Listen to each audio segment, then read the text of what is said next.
Yang terhormat Bapak Ketua MUI Kota Bekasi, Bapak Haji Muhammad Pak Mas dan banyak masyarakat unsur baik dari Bandar Lampung, dari daerah Bengkamus, Bawang, bahwa tentang masalah bid'ah.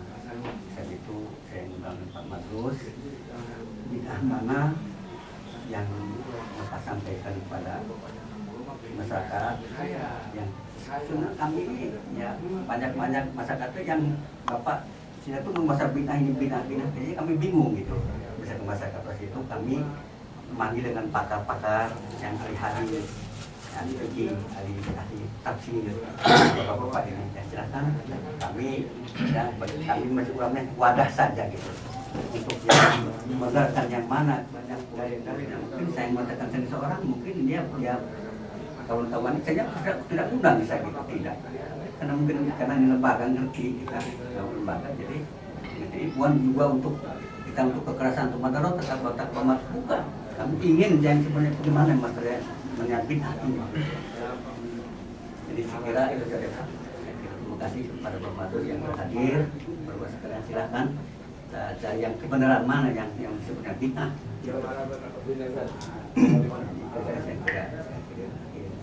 Sebelum acara dialog ini kita mulai ada beberapa hal sebagai pengantar saya. Memang persoalan umat ini banyak sekali, terutama materi-materi dakwah yang disampaikan oleh kita-kita yang sudah didudukkan oleh masyarakat sebagai ustadz atau mendudukkan diri sebagai ustadz. Salah satunya sebetulnya bukan masalah faktor substansi materi ya, tetapi sering cara penyampaian kita perlu banyak belajar yang pasti. Dengan banyak belajar itu kita akan menumbuhkan sebuah wawasan dan wacana tentang keislaman sehingga menyampaikan materi-materi dakwah itu bisa menyejukkan masyarakat. Saya kira materi itu tidak ada masalah ya, tapi yang jadi persoalan itu cara menyampaikan itulah yang sering jadi persoalan di tengah masyarakat. Itu yang perlu kita garis bawahi sehingga nanti kita bisa menemukan sebuah formasi lah. Bagaimana cara menyampaikan sebuah materi dakwah, jangan sampai gaya-gaya bahasa yang bikin panas orang yang mungkin kurang cerdas itu sering terjadi. Makanya ada ungkapan Imam Ali, ilmu itu kalau sedikit itu buat untuk kamu saja. Tapi kalau kita ilmu itu sudah untuk orang lain, kita nggak cukup hanya membaca satu ini, apalagi hanya menemukan hadis di majalah. Ini sangat menyedihkan. Ini mohon maaf, saya bukan sombong, saya belajar agama ini 20 tahun. Dari MI Madrasah Ibtidaiyah, kemudian masuk pesantren 9 tahun, 5 tahun di IAIN. Itu aja kalau di tempat saya nggak laku. Tapi kadang-kadang di sini saya lihat baru kemarin belajar taklim udah laku jadi ustadz. Ini memang kecerdasan perlu kita kembangkan di tengah masyarakat. Mungkin ini pengantar sebagai saya. Dan nanti apa yang kita bicarakan ada satu solusi yang bisa ditemukan dan bisa kita pakai dalam penerapan dakwah di tengah masyarakat. Mungkin kami persilakan dulu dari Ustaz Agus. Alhamdulillah la haula wala quwwata illa billah. Asyhadu an la ilaha illallah wa la syarika lahu wa asyhadu anna Muhammadan rasulullah. A'udzu billahi minasyaitonir rajim. Ya ayyuhalladzina amanu taqullaha haqqa tuqatih wa la tamutunna illa wa antum muslimun. Ya ayyuhan nasu taqu rabbakum alladzi khalaqakum min nafsin wahidah wa khalaqa minha zawjaha wa batha minhuma rijalan katsiran wa nisaa'a. Wa taqullaha alladzi tasaaluna bil arham inna Allaha kana alaykum raqiba. Ya ayyuhalladzina amanu taqullaha wa qulu qawlan sadida yushlih lakum a'malakum wa yaghfir lakum dzunubakum. Wa may yuti'illah wa rasulahu faqad faza fawzan 'azima. Saya sangat respect terhadap undangan Pak Haji Sobari. Sehingga untuk itu saya perlu serius saya mendatangi beliau beberapa hari yang lalu untuk menyampaikan beberapa saran agar majelis ini efektif. Saran tersebut diantaranya yang pertama, kita perlu membatasi peserta agar yang bicara lebih banyak dalil-dalil pada perasaan. Yang kedua, agar kita bisa menemukan format-format yang indah dalam perbedaan. Bagaimana dikatakan secara moderator tadi, tujuan kita sudah beda. Kalau mau ditemukan 100%, nampaknya memang kita akan mengalami banyak kesulitan. Selanjutnya, saya hanya menghubungi trio pengasuh RRI Daluk Timani Ustaz Agus Priyadi, Ustaz Muhammad Nurdin, dan kebetulan ada juga beliau yang sekarang diberi amanah untuk mengasuh Pondok Pesantren Ular Labak, Ustaz Wahyudin Aceh. Kami berempat. Pada kesempatan ini ada beberapa hal yang saya garis bawahi, bahwa saya menyampaikan dakwah di RRI sejak tahun 95, seorang diri sampai tahun 2000, setiap hari. Hampir bisa dihitung, hampir tidak pernah batal sepanjang hari itu saya. Karena semangat memang kita tahu betul kewajiban kita dakwah. Dakwah bukan sebuah profesi, tapi dakwah sebagai satu kewajiban. Kalau ada tuduhan kawan-kawan kita yang suka mendiskreditkan bahwa Ustaz Madrus itu ada di sana karena duitnya banyak, enggak. Untuk bensin saya pulang pergi saja honor kita subuh tidak cukup. Tapi ini sebuah kewajiban. Dan tahun 2001 saya mulai mengajak Pak Nurdin untuk ikut memberikan variasi. Karena banyak dari keinginan-keinginan pendengar agar terjadi dialog interaktif. Kemudian 2003 kalau tidak salah saya mengajak Ustaz Agus Priyadi.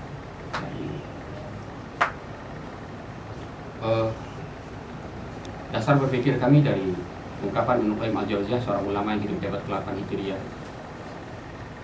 Beliau adalah salah seorang murid dari Ibnu Taimiyah dan dikenal oleh banyak kalangan ulama dari berbagai aliran dan mazhab mengenal beliau. Beliau menyatakan inna min azmi ni'am badal iman wal Islam sehat tasawwur rasid dunia. Kami berangkat dari sini bahwa nikmat yang paling besar setelah nikmat iman dan Islam itu adalah tasawur yang sehat dan niat yang siddiq. Kemudian beliau menguraikan bahwa tasawur yang sehat itu adalah sebuah paradigma, sebuah pandangan tentang Islam yang benar.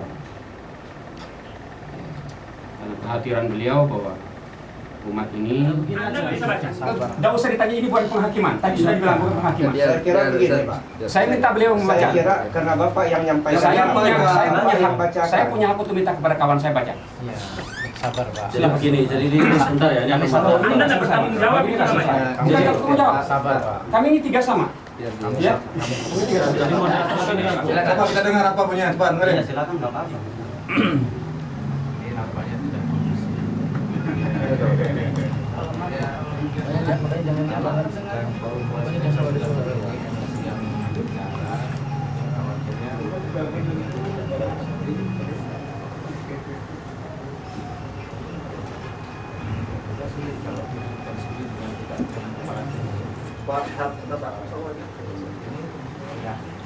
bisa kita pahami karena kita sudah sering di semacam ini Pak. Saya kira begini, Pak. Tadi kan persoalannya saudara kawan-kawan kita minta Pak Madrus membacakan karena beliau yang menyampaikan persoalan. Bukan hanya saya menyampaikan Dia Pak Ruspi, bukan hanya saya menyampaikan. Kami RRI. bertiga menyampaikan satu konsep yang sama. Nah, sekarang ini ilmu Justru Pak Madrus beliau tampilkan di dulu. sini kan gitu. Justru yang paling banyak menjawab pertanyaan tentang bid'ah itu di lapangan beliau. Kenapa yang buka dialog iman itu beliau berdua? Saya monolog. Jadi kalau sikapnya penghakiman seperti ini, saya minta maaf. Saya tidak bersedia melanjutkan acara ini. Bukan persoalan baca atau tidak baca. Bukan persoalan bisa baca atau tidak bisa baca. Ya, nanti kita jawab berdua. Ya, ini Permasalahannya Biar dulu, Mas. Biar bicara satu-satu biar enak. Ini kan kita ingin, Anda sudah tidak bisa menjadi moderator kalau di sana aja kan? ya saya pikir ini ya, kita kan bisa. ingin mengetahui seberapa jauh kesahihan hadis yang dikemukakan oleh Pak Madrus dan kawan-kawan. Beliau yang punya kitab. Ya, kita silakan Pak Agus, kemudian bagaimana komentar Pak Malik dan kawan-kawan. Kita artinya saling tabayun, kita mencari kebenaran. Saya kira tidak usahlah menghakimi. Coba silakan. Kita ini gini loh Pak. Dari kawan-kawan. Sudah tahu Anda, Ya, sudah tahu. saya pikir sudah Sudah tahu. selesai permasalahan. Teruskan saja kalau terus. Silakan Pak Agus. Kita pending persoalan. Artinya kalau ini sudah selesai permasalahan. Silakan Pak. Yang lain dia dan ngomong ya. Jangan. Diam. Tolong disebutkan nama kitabnya, karya siapa gitu aja, kita biar tahu aja. Karya siapa, kita bisa menilai. Nah ini karya siapa? Motif ahli sunnah wal jamaah minal ahli ahli wal bidah, karya Dr. Ibrahim Amir Rahili ya. Silakan.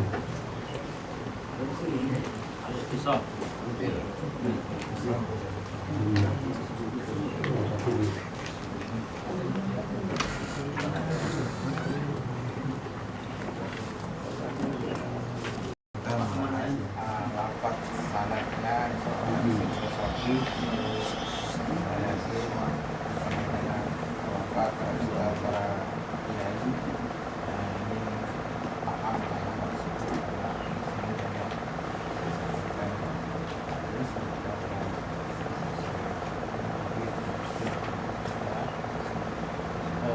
di sini lapat misalnya masyarakat umur besar dua Masyarul kuburi.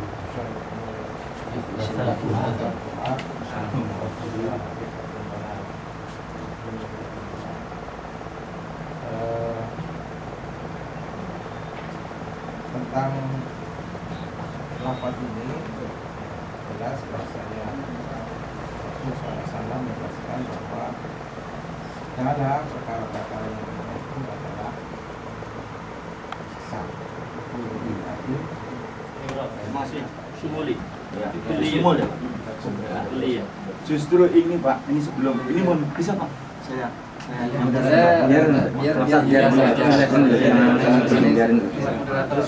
Moderator dulu sampean. Jadi saya kira begini, tadi telah disampaikan kegunaan tentang bid'ah.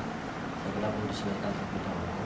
Setelah pemateri menyampaikan, Selesai dulu, jangan dipotong.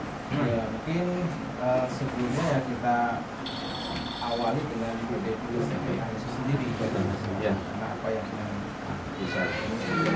satu ini Rasulullah dalam kitab itu sudah sebutkan bahwa bid'ah itu adalah tariqatul fiddin. Qaraatun wa syar'iyyata yuqsadu bis-suluki 'alaiha al-mubalaghatu fit ta'abbudi lillahi ta'ala.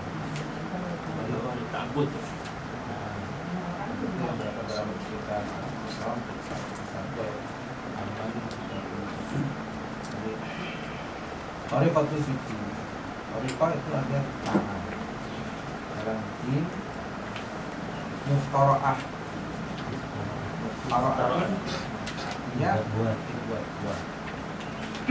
Tudohi syar'iyata yang mirip dengan cara-cara yang syar'i yuksadu isuki alaiha al-mubarakatu fi'abudillah, yang dimaksudkan melakukannya itu dalam rangka al-mubarakah dalam beribadah kepada Allah Subhanahu wa ta'ala. Ini definisi daripada bid'ah secara istilah, walaupun bid'ah secara bahasa kalau ala dari sasar ini. Nah, kita kembali kepada hadis Rasulullah SAW, fa'innahu ila muhdatsatin bid'ah. Jadi segala perkara-perkara yang baru dalam persoalan ini dikategorikan bukan perkara yang disebut dengan bid'ah. Nah, bid'ah itu sendiri secara umum dibagi menjadi,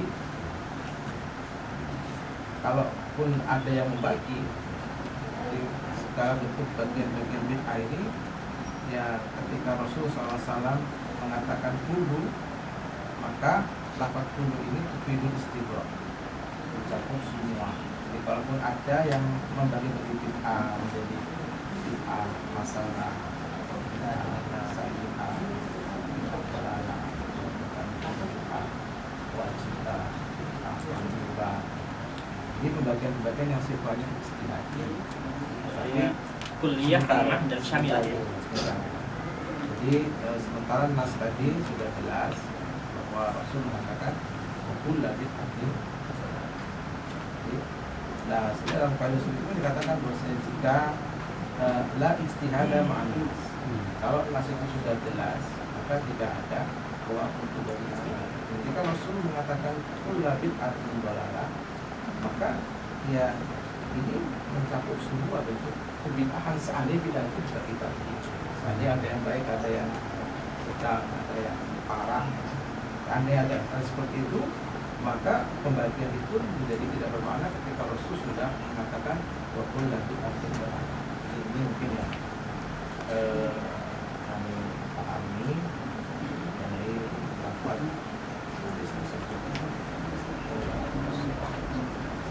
Jadi mungkin ada semacam contoh yang sedikit mengerucut yang karena bagaimanapun masalah masyarakat Islam kita ini sering menanyakan tradisi-tradisi di tengah masyarakat itu yang sering jadi persoalan sehingga masyarakat bingung katanya ini nggak boleh, terutama yang gejala di masyarakatnya soal yasinan, kemudian tradisi-tradisi yang lain. Mungkin itu bisa dicontohkan dan dikaitkan dengan bid'ah yang Ustaz Agus sampaikan tadi.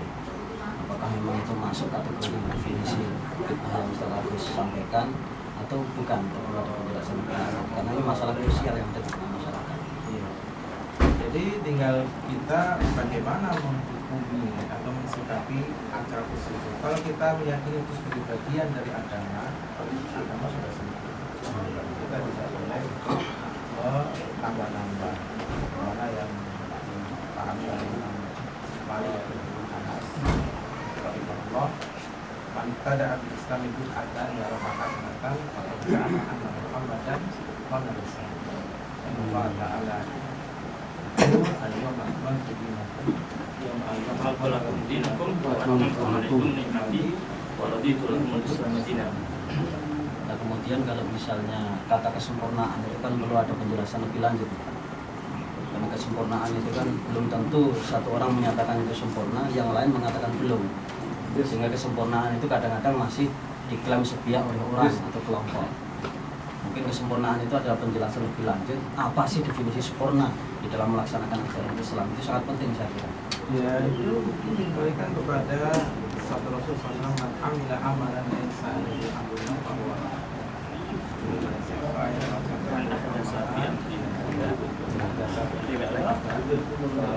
Nah, kemudian kalau hadis itu dikonfrontasi dengan hadis man sanna sunnatan hasanatan falahu ajruha wa ajru man amila 'alaiha. Atau moderator ya kan? Untuk moderator. Nah, ini ada kaitannya dengan penjelasan. Biar teman-teman yang nanya, yang melihat, biar beliau itu nggak melirik antum terus kayaknya antum begini ya. Saya hanya mengingatkan aja. Antum memberikan informasi kepada Saya boleh minta waktu Ya, menjelaskan. kira-kira Ustaz Agus selesai pembahasan bid'ah. Kalau sudah selesai kita serahkan kepada Pak Malik dan kawan-kawan untuk ya. mengomentari. Netral Pak ya. Saya sebentar. Ini tadi beliau menggunakan rujukan Al-Iqtisam, Al-Musatibi, sudah tahu semua lah. Kemudian, tapi saya tidak terlepas masalah itu. Saya ingin menjelaskan hadis yang sering dinukil oleh kawan-kawan ini, kullu bid'atin dolalah ini perlu diperjelas. Dari mana kita tahu bahwa asalnya kullu itu yufidul istighraq? Kan tidak semua kata-kata kullu yufidul istighraq. Banyak ya Al-Quran itu yang mengatakan banyak. Jadi kita dari mana kita tahu? Lewat sarah-sarah hadis kita baca.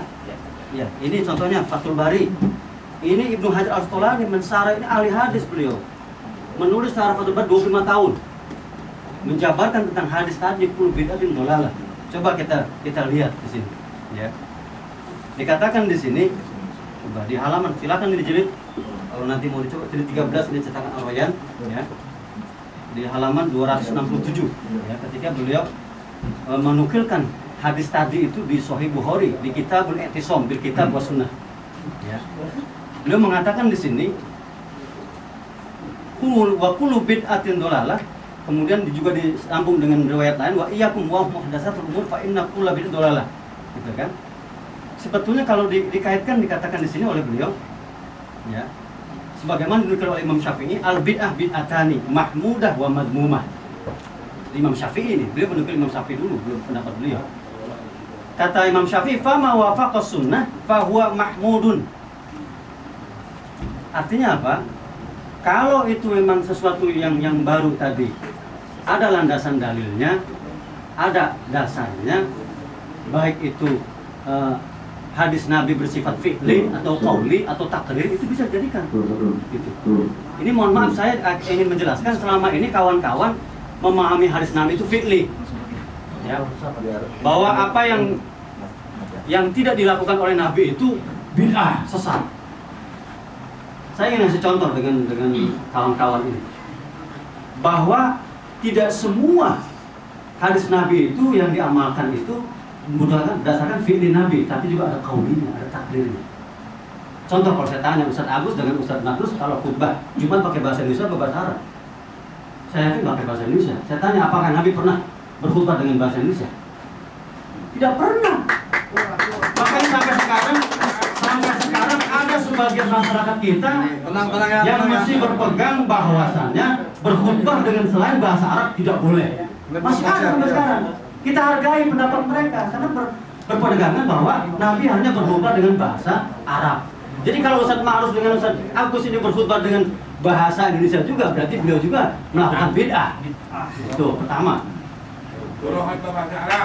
Kedua,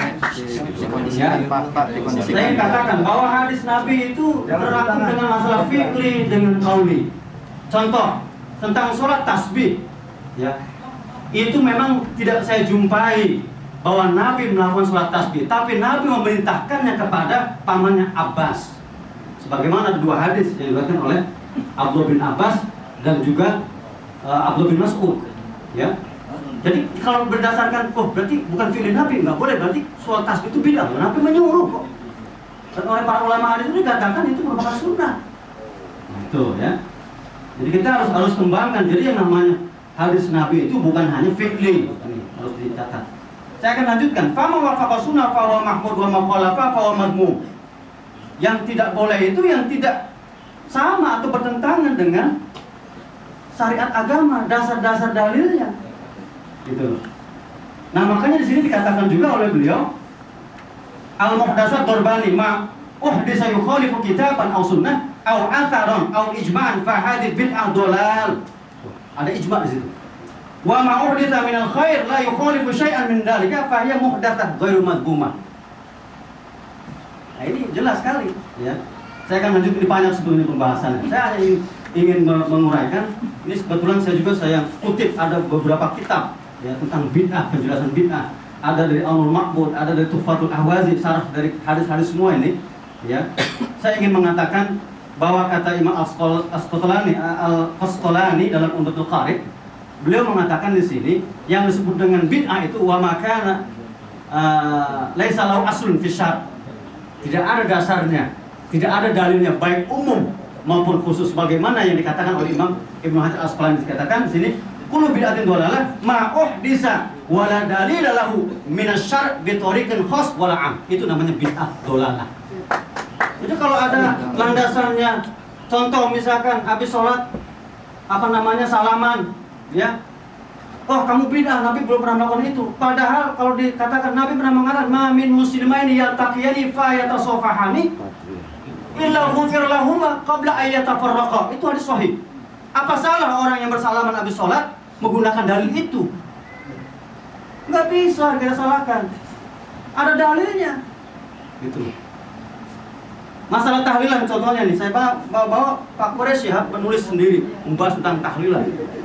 Beliau ini mengupas ayat hidayan ilahi dalam ayat tahlil. Silakan bagi yang mau membaca ini bagaimana beliau mengupas dari segi hadisnya, pemahaman tafsirnya, silakan, ya. Bahkan ada juga nih kalau ingin tahu, kawan-kawan kita ini ada di Jakarta, Sofyan Roji Abdullah LC ini menulis buku tentang amalia sunnah yang dinilai bid'ah. Ini dalilnya banyak sekali, termasuk salaman habis sholat, termasuk yasinan, termasuk yang tawasul dan sebagainya ada. Silakan mau dibaca, saya bukan jualan buku, tapi untuk diketahui, ya, bahwa kita harus memahami bahwa bid'ah itu tidak selamanya dikatakan sesat. Saya tidak setuju. Kalau ingin membagi, ada istilah bid'ah syar'i, ada bid'ah lughawiyah, silakan. Tapi intinya bahwasannya tidak semua bid'ah selama dia berlandaskan dalil baik am ataupun khas, maka kita tidak berwenang mengatakan orang itu sesat karena menjalankan bid'ah. Nah, ini yang saya ingin tegaskan itu. Jadi sebagai ungkapan bahwasannya bid'ah itu ada bid'ah yang sesat dan tidak, Umar bin Khattab ketika ditanya kenapa engkau melakukan sholat tarawih berjamaah 20 rakaat, beliau mengatakan nikmat bid'ah hadihi, betapa bagusnya bid'ah ini. Itu menandakan Umar bin Khattab juga memahami tidak semua hal yang tidak dilakukan Nabi, tapi berdasarkan dalil qauli dari Nabi itu bisa dijadikan landasan. Saya kira itu. Terima kasih sebentar. Terima kasih. Kami persilakan Pak Sob kalau mau menanggapi yang disampaikan oleh saudara. Banyak-banyak. Bismillahirrahmanirrahim. Assalamualaikum warahmatullahi wabarakatuh. Kita sudah dengar kitab masing-masing yang dibaca rujukannya sama tetap pada Quran dan hadis.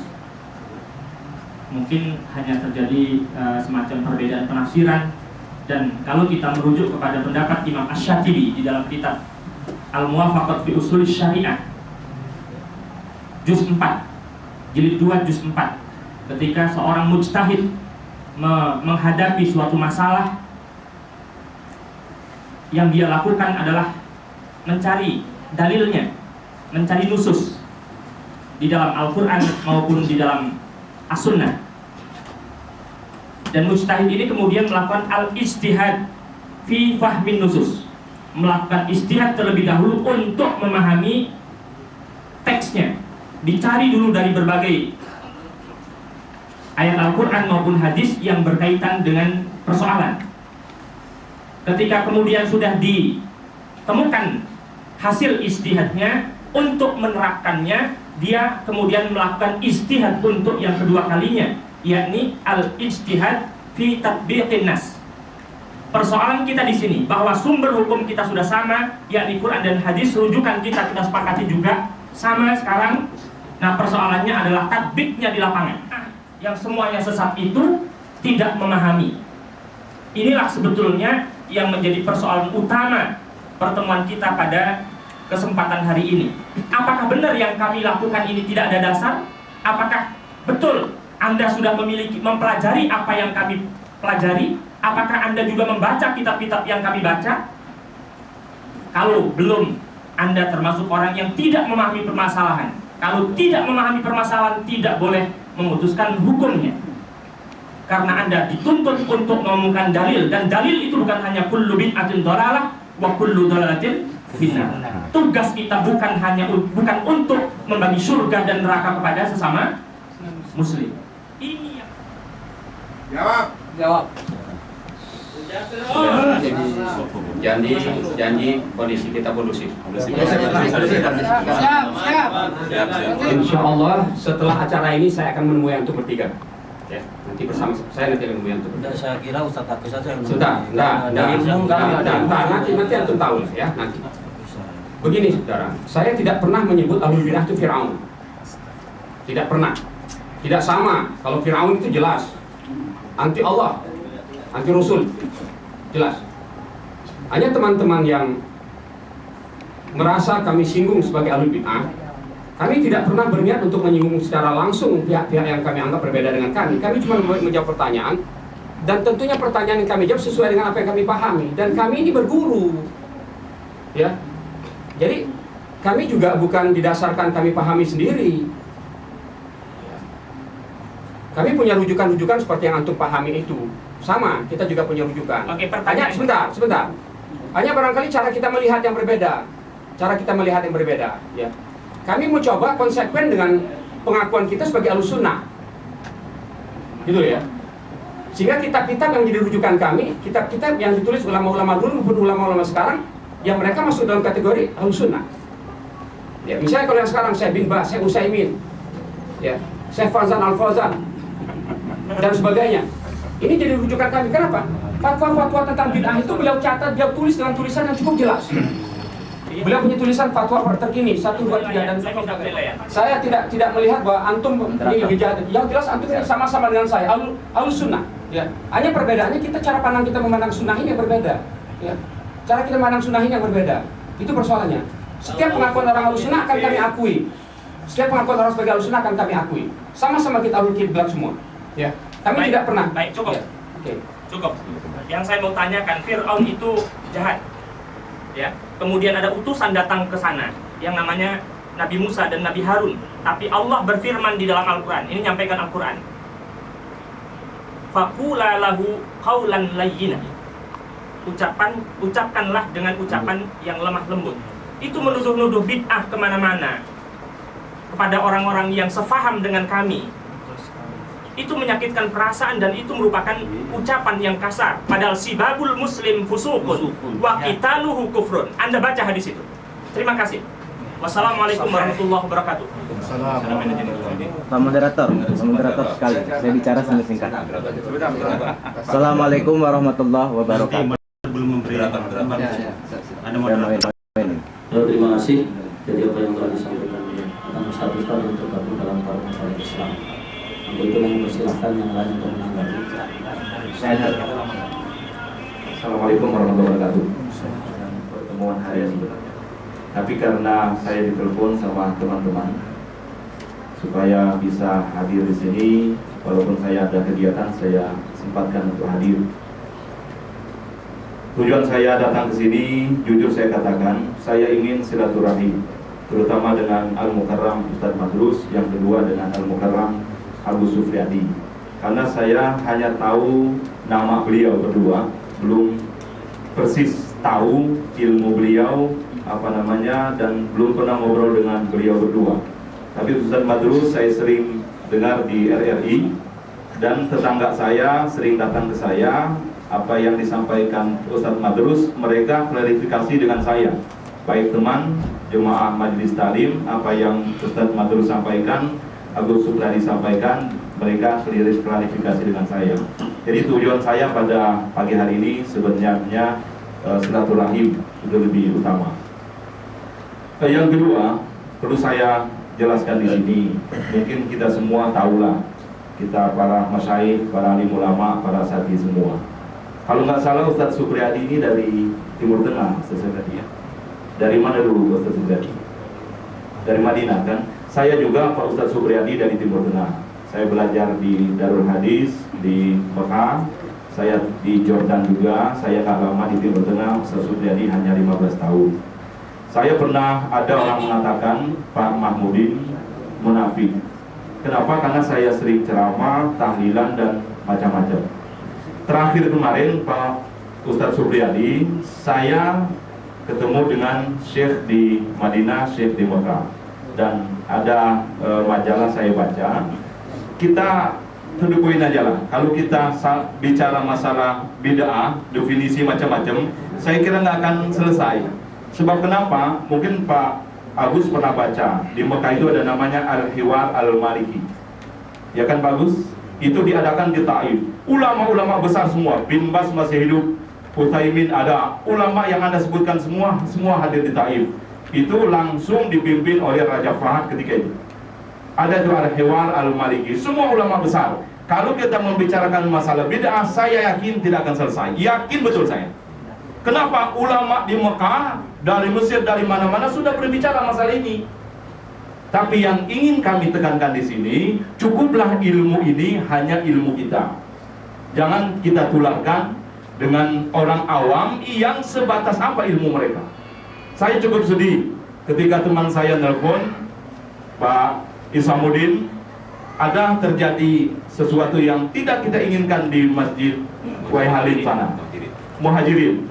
Minggu berikutnya saya diminta pengajian di sana. Ketua yayasan saya kenal betul, dan beliau sering nanya sama saya. Kok ini sangat menyedihkan. Kalau kita berbicara Ustadz Agus Supriyadi, antum dari Mekah, saya juga dari sana, Pak Malik dari Mesir, saya pernah di Jordan. Sulit kita betul-betul, kok ini yang namanya bid'ah? Sulit. Kenapa? Ketika kita hidup di sana, contoh kecil, di Masjidil Haram itu Ustadz Agus Supriyadi ada salat taraweh 30 juz dibaca di sana. 30 juz dibaca. 1 juz maksud saya itu 30 juz 1 bulan. 1 malam 1 juz. Ya kan?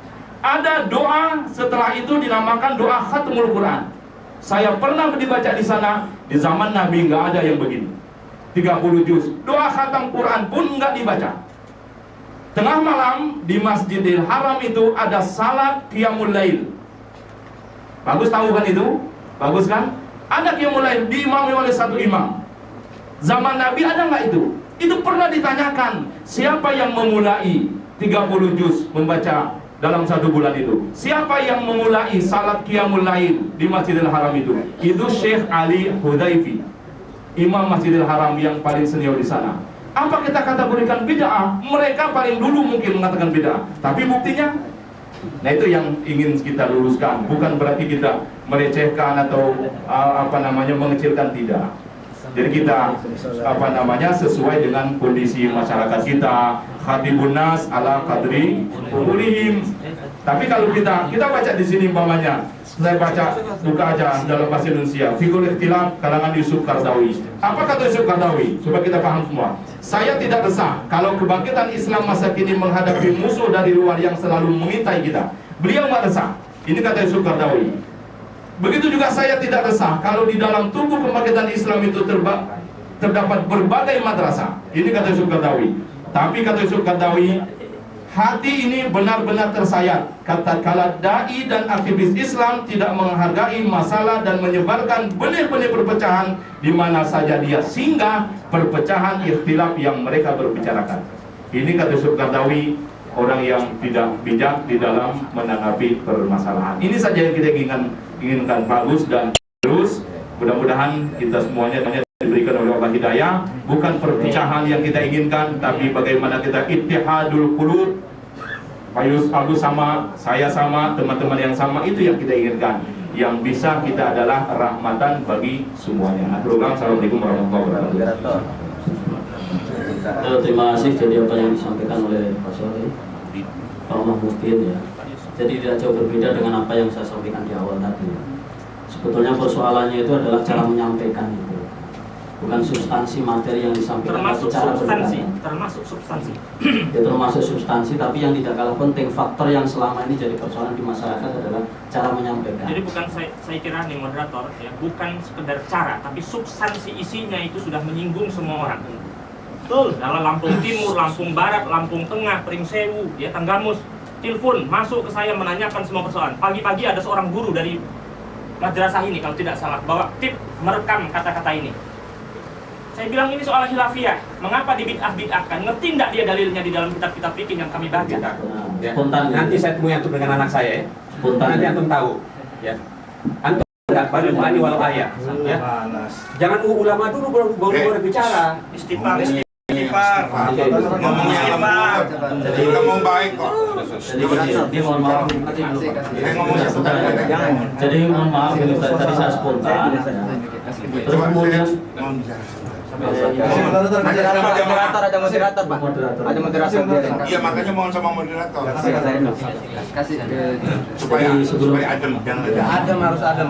Ini kan saya menyimpulkan apa yang disampaikan oleh Pak Muhammad tadi. Jadi intinya ke sana nggak jauh berbeda dengan awal yang saya sampaikan. Jadi kemudian saya sedikit menyinggung tentang balighu anni walau ayat tadi. Itu kata anlinya kemana itu? Iya. Mana sanadnya? Balighu anni walau ayat itu kalau saya pahami itu ada sebuah kana ungkapan kalimat yang terbuang. Jadi sampaikan dariku meskipun satu ayat kemudian sama. Tapi sampaikan meskipun yang disampaikan itu hanya satu ayat. Jadi bukan menyangkut dari apa yang orang yang menyampaikan itu sendiri. Makanya saya bilang di awal, kalau ilmu kita ini sudah untuk orang lain, paling tidak harus banyak. Tapi kalau sedikit, itu untuk diri kita. Nah, oleh karena itu kami sampaikan kepada yang lain belum. Jangan bentar ya. Terima kasih. Siapa dulu? Tidak bisa bicara nggak? Boleh nggak? Boleh.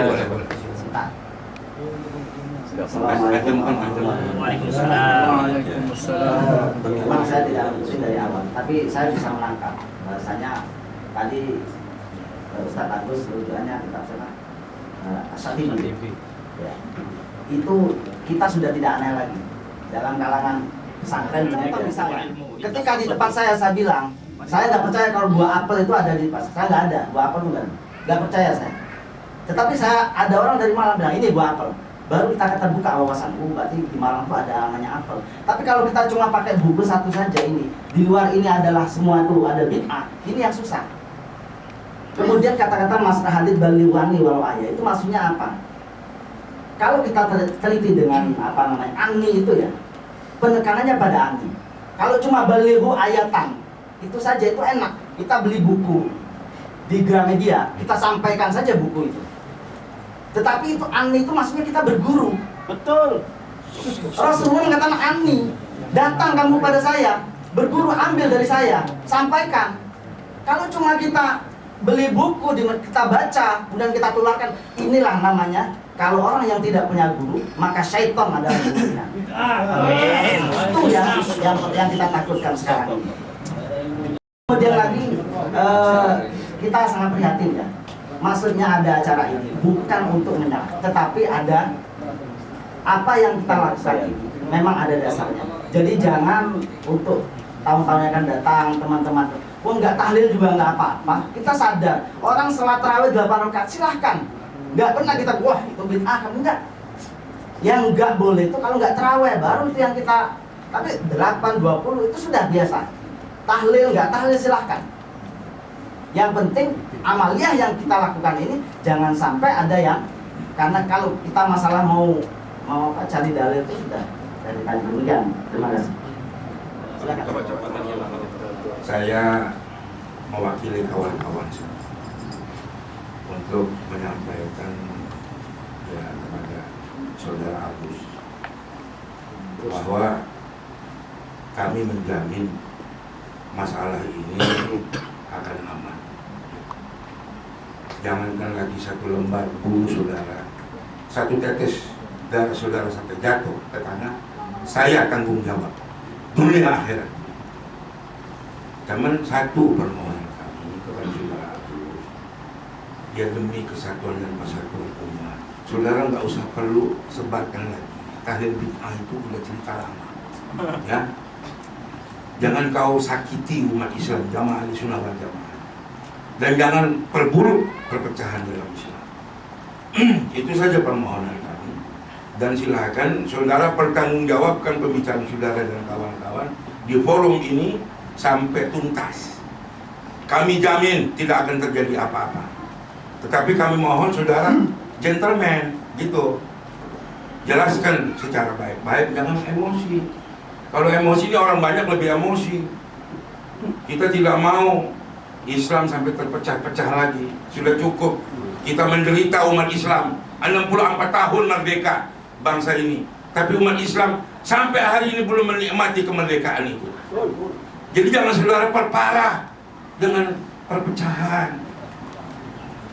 Sampai ngomong-ngomong di RRI mentang-mentang saudara pegang RRI, jangan. Ini umat Islam bukan hanya kamu, kelompok kamu. Kita tidak mau keributan. Justru kita adakan forum ini supaya selesai masalahnya. Kalau memang hujah saudara lebih kuat, kami semua akan ikut saudara. Ahlussunnah wal Jamaah Selampung ikut saudara. Saya nyatakan. Tapi kalau hujah kami lebih kuat, kamu harus ikut kita. Ini namanya kita cari kebenaran. Baca kitab aja nggak bisa, bagaimana mau diikuti? Jadi itu mohon maaf. Tidak usah. Supaya Dan emosi pemadrus forum ini selesaikan dengan baik, dengan tuntas, dengan kepala dingin. Saya mohon saudara Agus dan kawan-kawan, gentleman, tanggung jawab, selesaikan dengan baik. Apa dasar hujahnya, kan begitu. Kemudian kita simpulkan. Dan saya harapkan kesimpulan itu nantinya akan memberikan suasana sejuk terhadap umat Islam Bandar Lampung. Amin. Yang kami harapkan. Sudah cukup kita pecah belah. Ya sudah cukup kita ribut-ribut masalah-masalah yang sebetulnya nggak perlu kita permasalahkan. Kita harus mikirkan saudara-saudara kita di Palestina, dari seratusan sekarang sudah ribuan gugur begitu saja karena kezaliman Yahudi. Itu yang harus dipikirkan. Dan satu hal yang harus kita ambil hikmah, bukti umat Islam nggak bersatu, terus akan berjatuhan umat Islam Palestina sehingga kita bersatu. Gampang sekarang negara lain, Indonesia dulu, Lampung dulu kita bersatu umat Islamnya. Jadi ya biasalah ya, kalau emosi-emosi itu namanya, kita ini semua punya ya pemikiran sendiri-sendiri. Tapi coba kita satukan dalam kesempatan ini, cari solusi yang terbaik ya, supaya permasalahan ini bisa kita selesaikan dengan baik. Dan apapun kesimpulannya, saya mohon kepada saudara Agus dan kawan-kawan ya, nggak usah lagi memasalahkan itu tahlil bid'ah ya, talqin bid'ah. Ini mohon ini ya, saya tegaskan mohon kepada saudara dan kawan-kawan ya, untuk kesatuan dan persatuan. Kita nggak pernah ngeganggu kok sama yang nggak cocok sama kita, tapi kita juga nggak mau diganggu, apalagi disakiti. Mohon ini supaya dimengerti, ya. Jadi itu saja saya kira. Saya nama Haji Mahfud Effendi Masir, Simpang 4 Polda. Tinggal saya, boleh dicari di sana. Ya. Jadi saya ikhlas menyampaikan ini. Mohon saudara-saudara di luar supaya jaga suasana tetap kondusif. Siap. Supaya permasalahan ini bisa kita tuntaskan secara baik. Dan mohon kepada saudara Agus ya supaya agak tenang. Madrus Pak, salah. Madrus. Oh Pak Madrus. Pak Madrus. Jadi supaya tenang, ya, supaya mohon saya kepada saudara supaya masalah ini bisa dituntaskan, supaya artinya kita ambil satu hikmah, supaya juga kita beritahu kepada kawan-kawan baik pihak saudara Madrus maupun pihak kita, ya supaya permasalahan ini mudah-mudahan kita anggap selesai sampai di sini saja. Kita harapkan supaya ukhuwah ini mari kita rakit kembali, kita rekatkan kembali. Terima kasih. Wassalamualaikum warahmatullahi wabarakatuh.